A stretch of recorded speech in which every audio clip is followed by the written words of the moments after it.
میں نے شرح صحیح مسلم میں نماز جمع کرنے والی احادیث کے کانٹیکسٹ میں سارے ائمہ اربعہ کی رائے پڑھی ہے. جو جمع کے قائل ہیں وہ بھی کچھ شرائط بتاتے ہیں، لیکن آپ یہ فہم بیان کرتے ہیں کہ کسی بھی شرط کے بغیر جمع ہو سکتی ہیں، اور آپ یہ بھی کہتے ہیں کہ میرا کوئی موقف بھی ایسا نہیں جو پہلے نہ رہا ہو. تو برائے مہربانی اہل سنت میں ان ائمہ کا بتائیں جو آپ والا موقف رکھتے ہوں. جی میرے والا جو موقف رکھتے ہیں وہ امام ہے امام عبداللہ ابن عباس رضی اللہ تعالی عنہ علیہ السلام. اگر ان سے بڑا کوئی امام ہے تو لے آئیں، اور ٹائم قیامت تک ہے. امام آپ نے شروع کرنے ہوتے ہیں 150-200 سال بعد.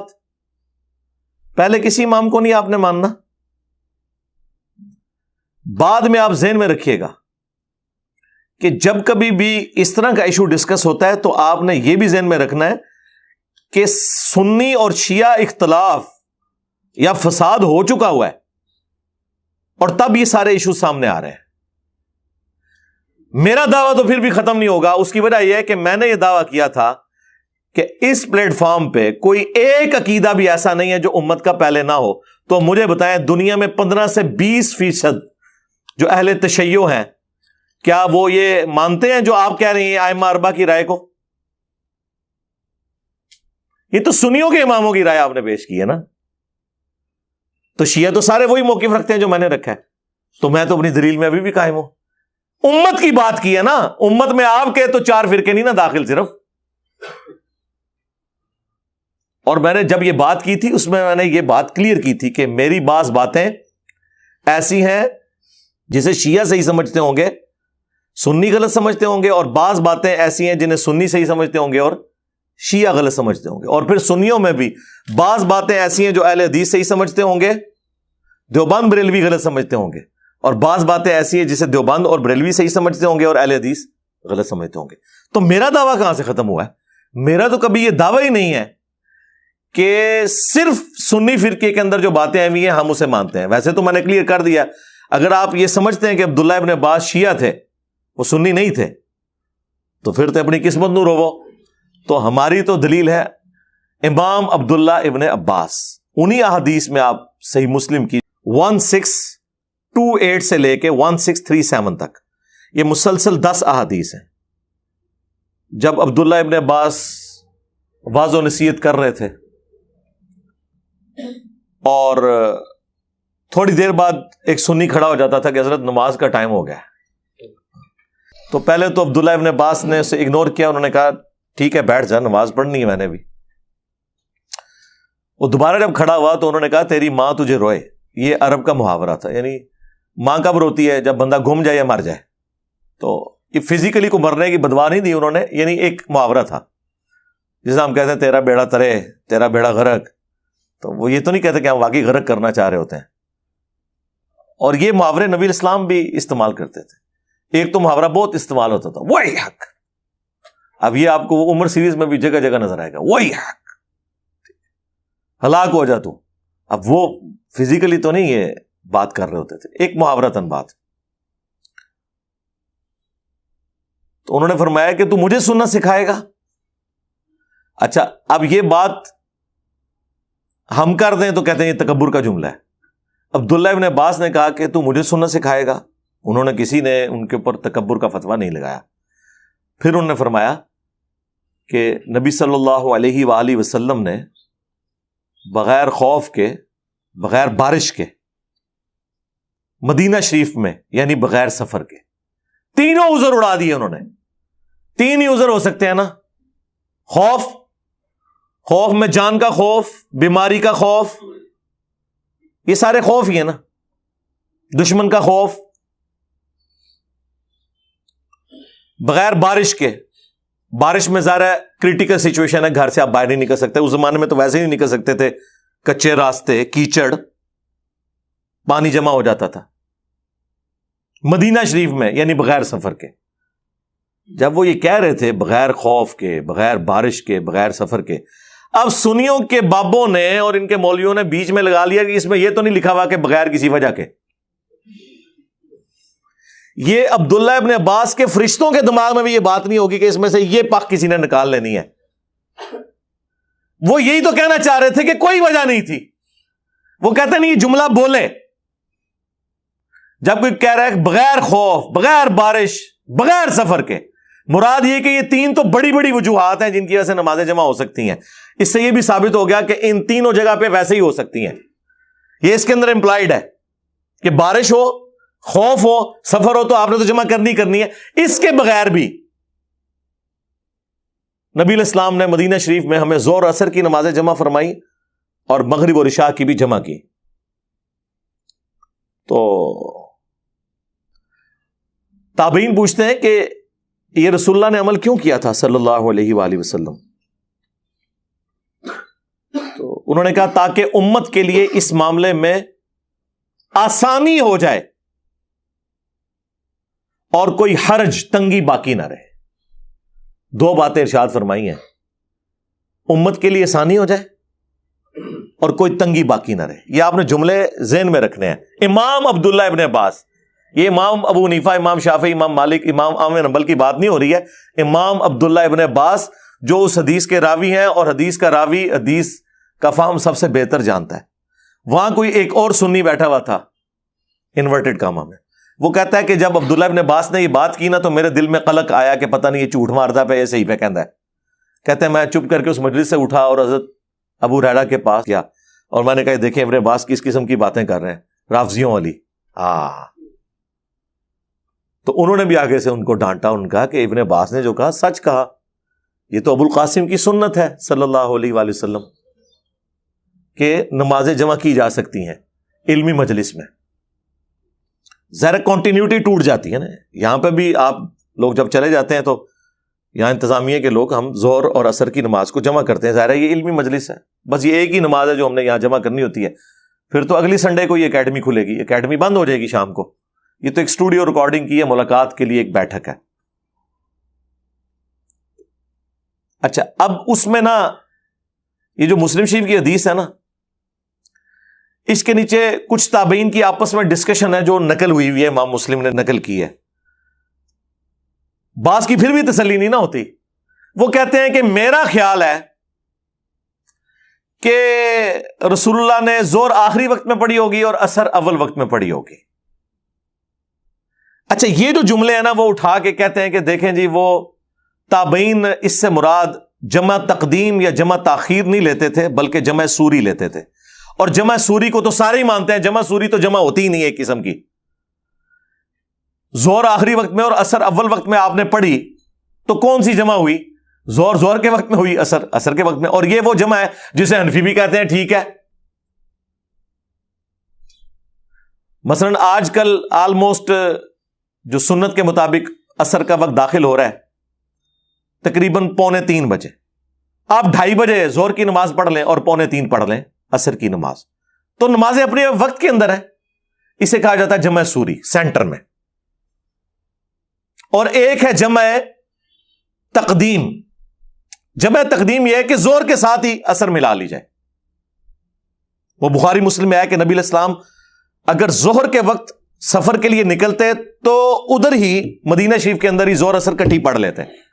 تو کیا مطلب ہے کہ ابھی عصر کا وقت تو ابھی شروع ہی نہیں ہوا، تو جمع تقدیم ہو گئی. یہ واضح حدیثیں ہیں بخاری مسلم کی، انفی نہیں مانتے اس کو. اس میں لکھا ہوا ہے کہ اگر ظہر کا وقت شروع ہو چکا ہوتا تو آپ عصر بھی ساتھ ہی پڑھ کے نکلتے. آپ انفیوں کی تو موت ہوگی نا اس حدیث کی وجہ سے، کیونکہ یہاں تو جمع سوری ہوئی نہیں ہے، ظہر کا وقت داخل ہوا ہے. اس کے آگے لکھا ہوا ہے پھر کہ اگر آپ ظہر کا وقت داخل ہونے سے پہلے نکلتے پھر عصر کے وقت میں جا کے دونوں نمازیں جمع کرتے تاکہ زیادہ ٹریولنگ ہو جائے. لاجیکل ہے. تو بالکل واضح حدیث ہے بخاری مسلم میں. تو مجھے بتائیں کیا حنفیوں نے یہ سفر والی حدیثیں مان لی نہیں ہے نمازیں جمع کرنے والی؟ وہ تو سفر میں ماننے کے لیے تیار نہیں ہے. وہ صرف کہتے ہیں جی حاج و عمرے والا ہم مانتے ہیں. عمرہ بھی نہیں، حاجی جو میدان عرفات میں ظہر عصر جمع ہوتی ہے اور مزدلفہ کے اندر مغرب اور عشاء جمع ہوتی ہے، اس کو وہ بھی مانتے ہیں کہ چاہے وہ کھلی چھٹی ہے جتنی دیر مرضی ظہر کا وقت سے لے کے مغرب کا وقت ہونے تک اور وہاں مغرب سے لے کر فجر کا وقت داخل ہونے تک کسی بھی وقت وہ نمازیں جمع ہو سکتی ہیں. اس کے علاوہ وہ نہیں مانتے اور کہتے ہیں یہ حج کی خصوصیت ہے. تو سرکار یہ اگر حج کی خصوصیت ہے تو آپ جو لوگوں کو یہ کہانی کرواتے ہیں کہ قرآن میں یہ آیت ہے ان الصلاۃ کانت علی المؤمنین کتابا موقوتا، بے شک نماز مومنین پر وقت باندھا ہوا فرض ہے. تو یہ حج کے موقع پہ تو آپ بھی قرآن کی مخالفت کر رہے ہیں. جو آپ نے تشریح کی ہے، ہمارے نزدیک تو آپ کی تشریح فراڈ ہے، وہ ثابت کریں گے. قرآن میں تو سورہ بنی اسرائیل میں نماز کے اوقات ہی 3 آئے ہوئے ہیں. پہلے آپ قرآن سے 5 نمازیں تو ثابت کریں. قرآن تو نمازوں کی ٹائمنگ 3 بتاتا ہے. فجر، دن کی نماز اور رات کی نماز. فجر الگ ہے، دن کی نماز کون کون سی ہے؟ ظہر اور عصر. اور رات کی نمازیں مغرب اور عشاء، کیونکہ غروب آفتاب کے بعد رات شروع ہو جاتی ہے. تو سرکار قرآن میں اگر یہ لکھا ہے کہ مومنین پر وقت باندھا ہوا فرض ہے نماز، تو قرآن تو نماز کے 3 اوقات بتا رہا ہے، تو آپ 5 نمازیں کیوں پڑھتے ہیں؟ اب وہ جی بخاری مسلم میں آئی ہیں. ہاں 5 نمازیں بخاری مسلم میں آ جائیں الگ الگ اوقات میں، جو ہمارے نزدیک بھی افضل یہی ہے. ہم بھی الگ الگ ہی پڑھتے ہیں، کبھی جمع بھی کر لیتے ہیں. اور بخاری مسلم میں جو سفر میں جمع کرنے کی حدیثیں ہیں وہ آپ نہ مانیں. افتؤمنون ببعض الکتاب وتکفرون ببعض، کتاب کے کچھ حصے کو مانتے ہو اور کچھ کا کفر کرتے ہو. پھر ذلت بھی کاٹنی پڑے گی نا اس شخص کے ہاتھوں جو نعرہ لگاتا ہے کہ میرے نبی سا ہے ہی کوئی نہیں، تیرے بابے تے شے ہی کوئی نہیں. ذلیل ہو گئے نا اس کے ہاتھوں. پھر تم بھئی کدھر کھڑے ہو گئے؟ کسی گراؤنڈ پہ ہی نہیں کھڑے ہوئے. اس لیے میں کہتا ہوں کہ ہمارا مقدمہ آپ گورے کی عدالت میں لے جائیں نا، دوسری پیشی نہیں پڑے گی، پہلی پیشی میں ہی سارے فارغ ہو جائیں گے. کیونکہ وہ کہیں گے یار اگر تم ان کتابوں کو مان رہے ہو تو کون سا دین لے کے چل رہے ہو؟ جب نمازیں جمع کرتے ہیں تو آیت پیش کرتے ہیں ان الصلاۃ کانت علی المؤمنین کتابا موقوتا. ہم کہتے ہیں رکو ذرا، صبر کرو، پھر قرآن سے ہی پوچھ لو کہ نمازوں کے اوقات کتنے ہیں. قرآن تو کہہ رہا ہے 3، 5 تو کہہ ہی نہیں رہا. پھر پھنس جاتے ہیں، پھر حدیثوں میں بنا لیتے ہیں آ کے. جب حدیثوں میں آؤ گے تو بھائی کتاب موقوتا کا مطلب ہے کہ وہ شخص اس کو بتائے گا کہ نمازوں کا ٹائم کون سا ہے، کہ جس کی قبر مدینے میں ہے صلی اللہ علیہ وآلہ وسلم، جس پہ شریعت نازل ہوئی ہے. کیونکہ حج کے موقع پر کتاب موقوتا کدھر چلا گیا تمہارا؟ وہ کہتے ہیں نہیں رسول اللہ نے تعلیم فرمایا. اچھا رسول اللہ نے قرآن کے خلاف تعلیم فرما دیا؟ نہیں، وہ کہتے ہیں وہ جنرل رول ہے، ایکسیپشنز آر آلویز دیر. ہاں آئے ہو نا داڑ تلے ہوں، ہاں ایس داڑ تلے. تو یہ ایکسیپشنز ہی ہوتی ہیں سفر میں، خوف میں، بارش میں، اور مجبوری میں، اور ایون بغیر مجبوری کے بھی. ویسے تو بغیر مجبوری کے تو دنیا میں کرتا بھی نہیں ہے، کوئی نہ کوئی وجہ ہوتی ہے نا. کسی نے کسی شادی میں جانا ہوتا ہے، کسی نے کوئی میٹنگ اٹینڈ کرنی ہوتی ہے، تبھی وہ جمع کرتا ہے نا. کوئی تھکا ہوا ہوتا ہے، کسی کو پتا ہوتا ہے بعد میں مجھ سے ٹائم مینج نہیں ہوگا، چلو میں ابھی پڑھ لوں. تو کسی نہ کسی درجے میں تو ہوتا ہی ہے. تو یہ بھی آپ کی بات غلط ہے، مجبوری تو ہوتی ہے. نہ بھی ہو تب بھی آپ کیسے حکم لگائیں گے؟ تو وہ تابعین کی ڈسکشن لے کے آتے ہیں. جی تابعین کہہ رہے تھے ہو سکتا ہے کہ وہ رسول اللہ نے ظہر آخری وقت میں اور عصر اول وقت میں پڑھی ہو. یہ سرکار یہ جو تابعین بیان کر رہے ہیں وہ اپنی رائے بیان کر رہے ہیں. عبداللہ ابن عباس نے تو سیدھا فرمایا کہ رسول اللہ نے ایسے اس لیے کیا تاکہ امت کے لیے تنگی باقی نہ رہے اور آسانی ہو جائے، کوئی حرج باقی نہ رہے. یہ آسانی کا لفظ جو ہے نا بتا رہا ہے کہ نبی علیہ السلام نے کوئی سٹاپ واچ آن نہیں کی ہوئی تھی کہ بس 10 منٹ رہ گئے جو ٹائم داخل ہونے والا ہے، جلدی جلدی وضو کر لو پھر نمازاں جمع کریے. تو یہ کون سی آسانی ہے؟ آسانی تو یہ ہے کہ ٹالرنس آپ کے پاس موجود ہو کہ زور کا وقت داخل ہونے سے لے کر مغرب سے پہلے پہلے کسی بھی وقت نماز جمع ہو جائے، اور مغرب کا وقت داخل ہو کر فجر کا وقت داخل ہونے سے پہلے کسی وقت نمازیں جمع ہو جائیں. یہ آسانی ہوگی. ورنہ مجھے بتائیں، یہ جو کہتے ہیں کہ نبی علیہ السلام نے نمازیں جمع کروائی، تو آپ ذرا مجھے ایمانداری سے بتائیں کہ جب نبی علیہ السلام نے مغرب کی اذان دی ہوگی تو ساتھ یہ اناؤنسمنٹ کروائی ہوگی نا کہ یار مغرب کی اذان ہونے لگی ہے لیکن 1.25 گھنٹہ انتظار کرنا ہے، جیسے ہی شام میں 10 منٹ رہ جائے نا سارے نے آ جانا ہے تو میں پھر کٹھیاں کراواں گا. اس زمانے میں تو کوئی ایسی پاسبلٹی نہیں تھی. آسانی اس میں ہے کہ صحابہ کرام آئے ہوئے ہیں، آئے تو تھے مغرب کی نماز پڑھنے. نبی علیہ السلام کی عصر کے بعد سے ڈسکشن جاری ہے. کئی بار آپ عصر کے بعد خطبہ دیتے تھے پھر لیٹ ہو جاتے تھے، ڈسکشن جاری ہے. اس دوران مغرب ہوگی، آپ نے مغرب نہیں پڑھی، آپ ڈسکشن اپنی جاری کر رہے ہیں. جیسے ہی آپ فارغ ہوئے ہیں اس ڈسکشن سے، آپ نے مغرب اور عشاء کو جمع کر لیا. یا یہ ہوتا ہوگا کہ مغرب کی اذان کے وقت صحابہ کرام آئے مسجد میں اور حضور کہیں گے ہوں بہ جاؤ 1.5 گھنٹہ میں تھوڑے سے ثانی کرن لگا, 1.5 گھنٹے بعد کٹھی دوئے پڑھاواں گا. تو لوگ کہیں گے حضرت یہ 1.5 گھنٹہ ہم گھر میں کوئی اپنے کام کاج کر لیتے, یہ کون سی, یہ تو الٹا وہ 10 یا 20 منٹ کی نماز ہمیں 1.5 گھنٹے کی پڑ گئی ہے, یہ ثانی ہے, مجھے بتائیں.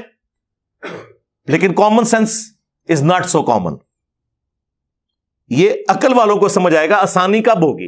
اسی لیے امام ترمذی نے تینوں طریقے سے احادیث کو جمع کر کے جامعہ ترمذی میں لکھا ہے کہ جمع تقدیم بھی سنت ہے یعنی زہر کے ساتھ اثر, جمع تاخیر بھی سنت ہے یعنی اثر کے ساتھ زہر, لیکن پہلے زہر پڑھنی ہوگی پھر اثر, وقت وہ ہوگا.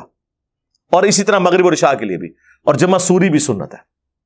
لیکن ظاہر ہے 100 کرو امام ترمذی سنی تو تھے, لیکن انہوں نے حدیث میں یہ نقل تو کیا کہ نبی علیہ السلام نے مسلم والی حدیث امام ترمذی بھی نقل کی, بغیر خوف کے, بغیر بارش کے, بغیر سفر کے نمازوں کو جمع کیا.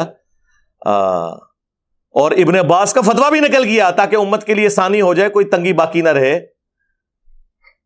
اور پھر کہتے ہیں لیکن ہمارے جو ائمہ ہیں نا, احمد بن حنبل اور امام شافعی, وہ کہتے ہیں بغیر وجہ کے نمازوں کو جمع نہیں کرنا چاہیے. تو کہتے ہیں آپ کے امام, میں کہتا ہوں جی ابھی اٹھ کے قبروں سے نکل کے کہ ہمیں تو کوئی فرق ہی نہیں پڑتا.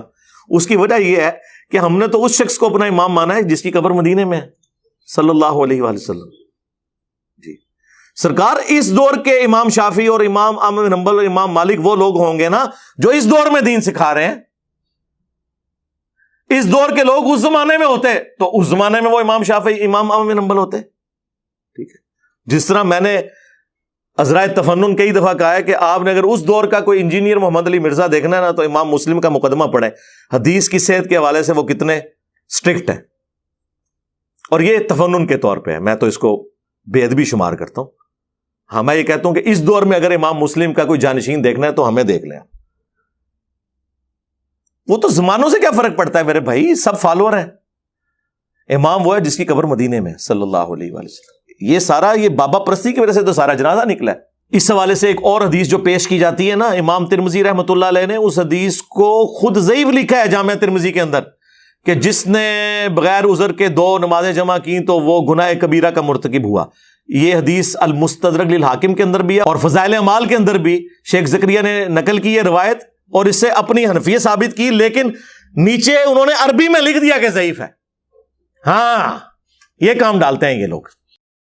تو یہ نمازیں جمع کرنے میں آسانی اسی وقت ہوگی جب آپ کے پاس ٹالرنس موجود ہو. لہذا سفر میں کرنی ہے یا حضر میں کرنی ہے, بارش میں کرنی ہے یا خوف میں کرنی ہے, کسی وجہ سے کرنی ہے یا بغیر وجہ کے کرنی ہے, نمازیں بہرحال 5 ہی رہیں گی, البتہ وہ جمع ہو جائیں گی. اہل تشیع نے اپنی روٹین بنائی ہوئی ہے نمازیں جمع کرنے کی.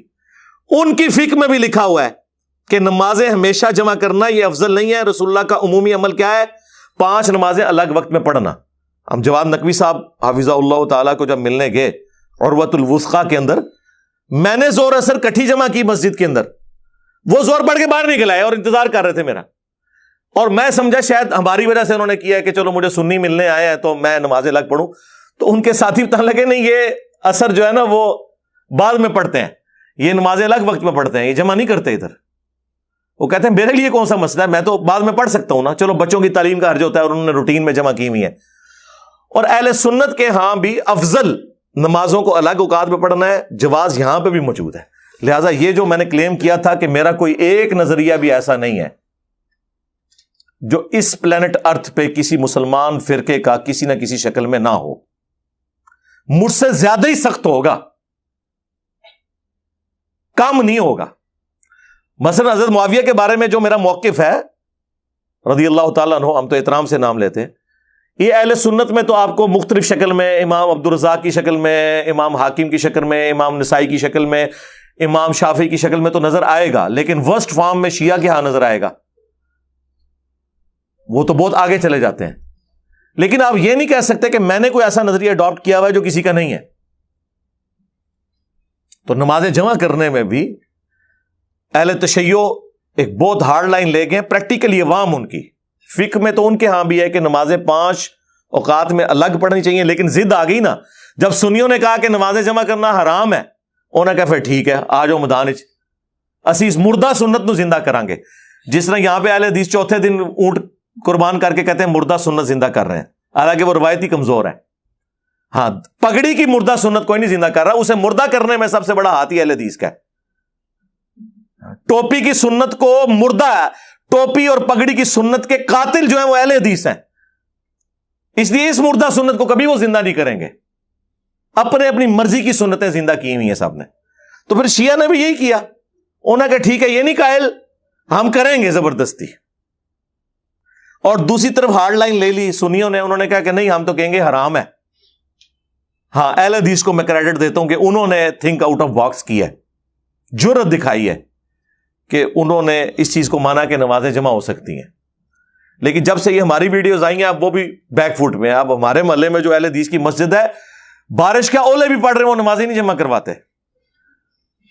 پہلے ہلکا سا بادل بھی آ جائے تو نمازیں جمع کر لیتے تھے، ضد میں آئے ہوئے ہیں. تو مجھے کیا فرق پڑتا ہے، ہم اپنے دو بھائی سائڈ پہ لے کے اپنی نماز جمع کر لیتے ہیں، ہمیں کیا فرق پڑتا ہے. ضد اور ہٹ درمی، اور خود سارے یہ نفع اٹھاتے ہیں. طارق جمیل صاحب حافظہ اللہ تعالی، ان کے ڈرائیور نے خود بتایا کہ مولانا کے ساتھ جب ہم سفر میں ہوتے ہیں تو مولانا تو نمازیں ہمیشہ جمع ہی کرتے ہیں. دیکھ لیں. لیکن مولانا سے اگر ہم کہیں کہ آپ ذرا اس کا علم اٹھائیں تو ان کے لیے مشکل ہو جائے گی.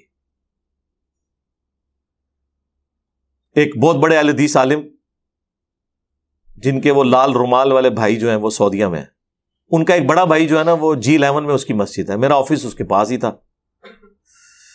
اور یہ میں کوئی 2008-9 کی بات کر رہا ہوں آلموسٹ، یعنی آج 20 نومبر 2022 ہے، تو آپ سمجھ لیں آلموسٹ یہ 14 سال پرانی بات ہے. اس وقت مجھے کتنے لوگ جانتے ہوں گے، میری ابھی شیخ زبیر صاحب سے ہی صرف ملاقات ہوئی تھی، اور ابھی میں نیا اہل حدیث کی طرف گیا تھا، تحقیق کر رہا تھا. تو ظاہر ہے مجھے تو کوئی جانتا نہیں تھا، ویڈیو تو میری کوئی ہے ہی نہیں تھی یوٹیوب کے اوپر. ویڈیوز تو آئی ہیں 2009 کے اندر 1-2، باقی 2010 سے شروع ہوئی ہیں پراپر. تو میں انہیں ملنے کے لیے گیا، مغرب کی نماز کے بعد میں ان کے قریب ہوا. مجھے پتا چلا کہ یہ چند بڑے علماء میں سے ہیں نا اہل حدیث کے. میں نام نہیں لیتا پھر وہ پرسنل ہو جائے گا، سب کو پتا ہی ہے، اہل حدیث کو تو پتا چل جائے گا کہ کس کا میں نام لے رہا ہوں. تو وہ گپ شپ شروع ہوئی تو میں نے ان سے ویسے، جو نیا بندہ تحقیق میں ہوتا ہے اسے ویسے ہی چسکا لینے میں مزہ آتا ہے اس طرح کے. تو میں نے کہا جی اب ظاہر ہے میرا تو وہ ریکارڈ انہوں نے کرنا ہی تھا، ظاہر ہے ایک اٹامک انرجی کا آفیسر ہے، انجینئر ہے، تو وہ کوئی عام بندے سے تو بات نہیں کر رہے. میں اپنے دوستوں کے ساتھ گیا ہوا تھا. تو میں نے کہا جی یہ نمازیں جمع کرتے ہیں یہ تو حرام ہے، یہ تو رافضیوں کا طریقہ ہے. میں نے کہا سر مسلم میں 10 حدیثیں ہیں. اچھا، ان کو یہ پتا چل گیا کہ اسے پتا ہے کہ مسلم میں 10 حدیثیں ہیں، تو اب ایک سٹیپ میں نے پیچھے آنا ہے. پھر انہوں نے کہا ہاں وہ مسلم میں ہے، اس میں سفر میں تو آپ کر سکتے ہیں. میں نے عام حالت میں حرام کی بات کی تھی. میں نے کہا ہاں مجھے پتا ہے کہ اہل حدیث سفر میں کرتے ہیں، اور بارش میں بھی، ہاں کہتے ہیں ہم بارش میں بھی کراتے ہیں ہم جمع. تو میں نے کہا اس میں تو واضح ہے کہ بغیر سفر کے، بغیر خوف کے، بغیر بارش کے. کہتے نہیں جی اس میں یہ تو نہیں ہے نا کہ بغیر مجبوری کے، کوئی نہ کوئی مجبوری تو ہوتی ہوگی. میں نے کہا چلیں اس کو ہی آپ پروموٹ کریں، مطلب آپ لوگوں کو کبھی بارش اور سفر کے بغیر بھی نماز جمع کروا دیا کریں کہ بھئی یہ بھی ایک سنت ہے. تو پھر انہوں نے ادھر ادھر دیکھا، مجھے کہتے ہیں میں تو کر لیتا ہوں تو جمع. خود سارے یہ فائدے اٹھا رہے ہیں. میں آپ کو بتاؤں، لوگ تو کہتے ہیں نا علم دین حاصل کریں آپ مشکل میں پڑ جائیں گے. میں آپ کو قسم اٹھا کے کہتا ہوں کہ اگر آپ کو علم دین ہے نا، آپ دین کو آسانی سے پریکٹس کر سکتے ہیں. دین بالکل ہلکا ہے. یہ انہوں نے مختلف قسم کے چنگلوں میں آپ کو پھنسایا اس لیے ہوا ہے تاکہ آپ ان سے مسئلے پوچھتے رہیں اور آپ کو یہ مزید الجھا کے نا سائیکو بناتے رہیں. اے نہ کرنا ہے ہو جائے گا، وہ نہ کرنا ہے ہو جائے گا، نہیں اے کوئی نہیں ثابت، اینج نہیں ہوندا. کہنے لگے یار میں نے کئی بار بیوی کے ساتھ نا بازار جانا ہوتا ہے نا، تو یہ تو کئی بار اتنا لیٹ کرتی ہے مغرب ہو جاتی ہے، تو پھر میں اپنی بیوی کو پیچھے کھڑا کر کے نا جیسے ہی 12:10 پہ زور کا وقت داخل ہوا، ہم زور اثر کٹھی کرتے ہیں، پھر میں کہتا ہوں جائے جدھر مرضی آرام سے شاپنگ کرے، آرام سے مغرب کے وقت ہم واپس آ کے تو پھر میں نے کہا یار اندازہ کریں یہ لوگ خود فیسلٹیز اویل کر رہے ہیں، لیکن امت، وہ جو ابن عباس میرے امام نے فرمایا تھا نا، تاکہ امت کے لیے آسانی ہو جائے اور کوئی تنگی باقی نہ رہے، انہوں نے بالکل الٹ عمل کیا. ہاں، تاکہ نہ کوئی آسانی ہو اور تنگی برقرار رہے، اور خود لے رہے ہیں. جو میں غدیر خم کی حدیث قرآن والے بیت جو مسلم شریف میں 4 حدیثیں ہیں، اس میں زید ابن ارقم کہتے ہیں کہ نبی علیہ السلام نے فرمایا تھا قرآن اللہ کی کتاب ہے، یہ اللہ کی رسی ہے، جو اسے پکڑے گا وہ ہدایت پہ ہوگا، جو چھوڑ دے گا گمراہ ہو جائے گا. تم اللہ کی کتاب کو پکڑو، اپنا تعلق اس کے ساتھ مضبوط کرو. اور پھر زید ابن ارقم کہتے ہیں نبی علیہ السلام ہمیں ترغیب دلاتے رہے، اللہ کی کتاب، اللہ کی کتاب، اللہ کی کتاب.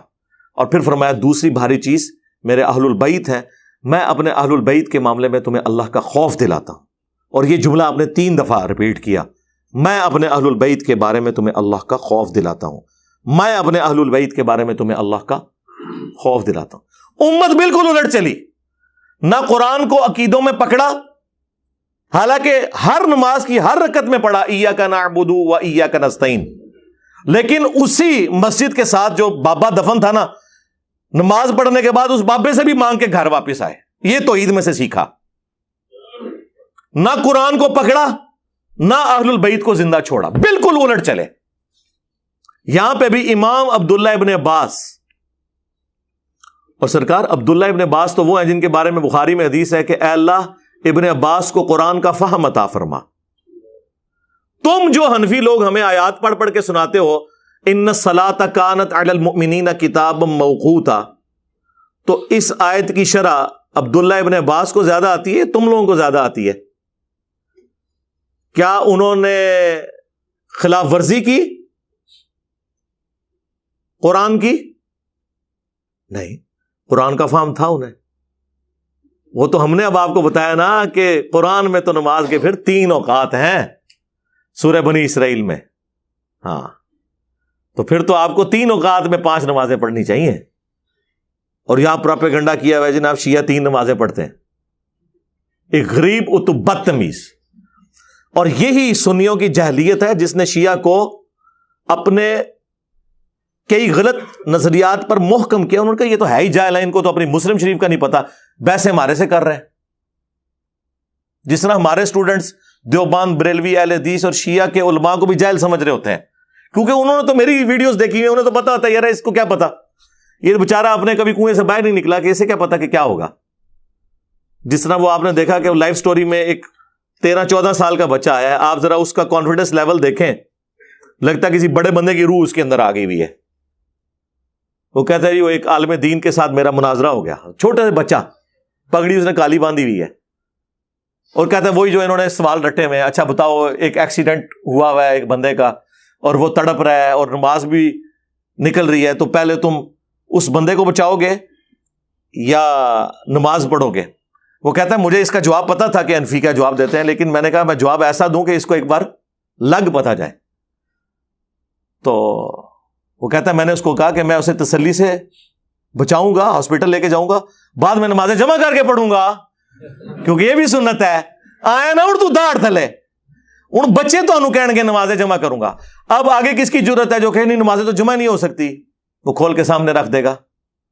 اب یہ بہانہ بھی ختم ہو گیا کہ جی قرآن میں تو اللہ تعالیٰ نے فرمایا کہ نماز مقررہ وقت پہ پڑھنا فرض ہے، تو قرآن میں تو سرکار پھر 3 اوقات ہیں، تو پھر 3 اوقات میں نماز پڑھنی چاہیے. نہیں، حدیث میں 5 اوقات آئے ہیں، اس کی مزید ایکسپلینیشن، تو سرکار صرف اتنی تو نہیں ایکسپلینیشن، اس کے آگے بھی ایکسپلینیشن آئی ہوئی ہے، بغیر خوف کے، بغیر بارش کے، بغیر سفر کے بھی نمازیں جمع ہو سکتی ہیں، اور سفر میں تو ویسے ہی سنت ہے، اس کے اندر امپلائڈ ہے.